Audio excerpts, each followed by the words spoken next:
जय श्री राधा कृष्णा। दोस्तों, आपको पता है जब हम मंदिर जाते हैं तो हम भगवान से हमेशा प्रार्थना करते हैं, भगवान मेरा ये काम कर दीजिए, भगवान मेरे लिए ऐसा कर दीजिए, भगवान मेरे लिए वैसा कर दीजिए। लेकिन भगवान क्या करते हैं? भगवान हमेशा वही काम करते हैं जो हमारे लिए सही होता है, जो हमारे लिए हितकर होता है, और हम उस चीज़ को समझ नहीं पाते हैं। इसी संदर्भ में हम आपको आज एक कहानी सुनाने जा रहे हैं।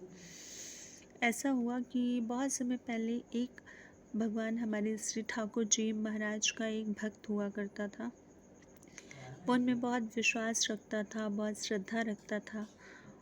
तो एक दिन वो रोज़ सुबह उठता, नहाता धोता, नित्य कर्म करता और मंदिर जाता। मंदिर जाके भगवान के दर्शन करता, दर्शन करके प्रार्थना करता और अपना वापस आ जाता।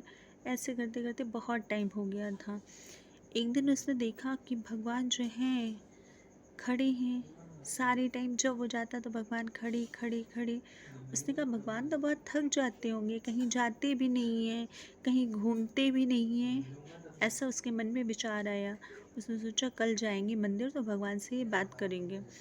वो मंदिर पहुंचा और भगवान से कहता, प्रभु ऐसा करते हैं कि हम जो हैं आपकी जगह खड़े हो जाते हैं, आपका प्रतिरूप बनकर, और आप जो हैं नगर में भ्रमण कराइए, कहीं घूम आइए।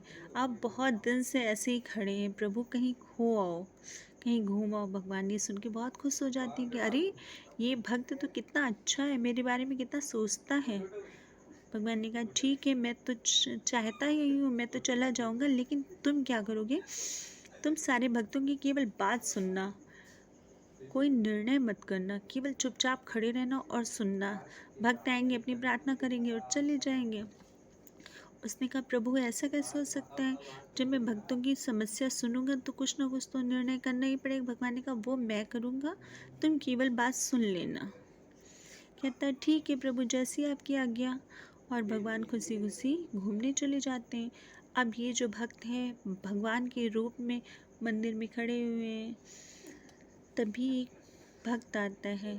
वो सेठ जी होते हैं। सेठ जी का बहुत बड़ा व्यापार है, बहुत सी मिलें हैं, बहुत सी फैक्ट्रियां हैं। और जो सेठ जी हैं भगवान के पास आते हैं, कहते हैं भगवान आपका बहुत बहुत धन्यवाद, आपकी कृपा से ही हमारे ऊपर लक्ष्मी जी की कृपा बरस रही है, हमारे पास सब कुछ है, आपकी कृपा से, और अपनी कृपा दृष्टि हमारे पर बनाए रखना। ऐसी प्रार्थना करता है, भगवान जी का धन्यवाद आभार प्रकट करता है और मुड़ता है। अब वो मुड़ रहा होता है, तभी उसकी जेब से उसकी एक पर्स जो होती है वो नीचे गिर जाती है और वो समझ नहीं पाते हैं, वो चले जाते हैं। अब जब वो जा रहे हैं और ये जो भक्त भगवान के रूप में मंदिर में खड़ा है वो देख रहा है, वो सोचता है मैं इसको रोक लूँ, लेकिन वो सोचता है चलो ठीक है आगे देखते हैं क्या होता है।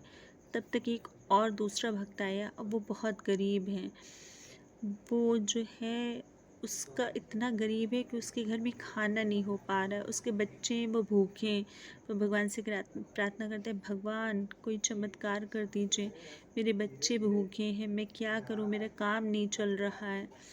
दिल से भगवान से प्रार्थना करता है और ये प्रार्थना करके जैसे ही वो मुड़ता है पीछे, देखते हैं अरे पर्स गिरी हुई है। वो उठा लेता है, अरे उसमें तो बहुत से पैसे हैं। वो खुश हो जाता है, खुश होकर तुरंत आता है, भगवान का आभार प्रकट करता है, प्रभु आपने मेरी बहुत जल्दी सुन ली, आपका बहुत बहुत धन्यवाद। इतना कह के वो चला जाता है। इसके बाद एक तीसरा भक्त आता है। वो जो होता है तीर्थ यात्रा करने जा रहा है। अब वो भगवान से कहता है भगवान मुझे कुछ नहीं चाहिए, मैं आपके दर्शन करने जा रहा हूँ, तीर्थ यात्रा करने जा रहा हूँ, बस मेरी रक्षा करिएगा। मैं सारी तीर्थ यात्रा करके जब वापस आऊँ तो मैं आपके दर्शन करूँ और मुझे कुछ नहीं चाहिए।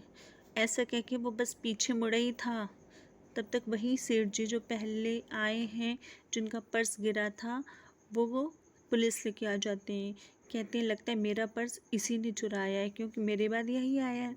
वो कहता अरे नहीं, मैंने कोई पर्स नहीं चुराया हूँ, मुझे माफ़ कर दीजिए, मैंने नहीं लिया है।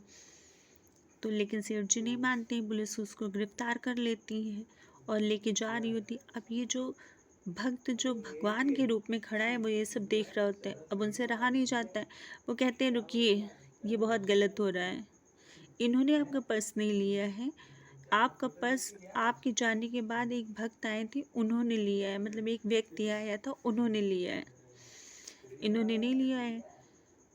तो पुलिस पूछती किसने लिया है, वो उसको बता देते हैं कि उस आदमी ने, वहाँ घर है, उसने लिए है, वहाँ जाके आप ले लीजिए।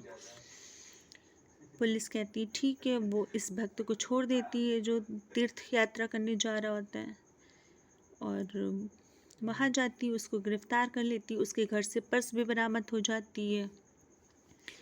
अच्छा, फिर अब क्या हुआ, वो भक्त खड़ा हुआ, फिर वही भक्त जो था, जो भगवान रूप में खड़ा था, वो फिर से खड़ा हो जाता है और बहुत खुश होता है कि मैंने आज बड़ा कुछ गलत होने जा रहा था जो मैंने बचा लिया है।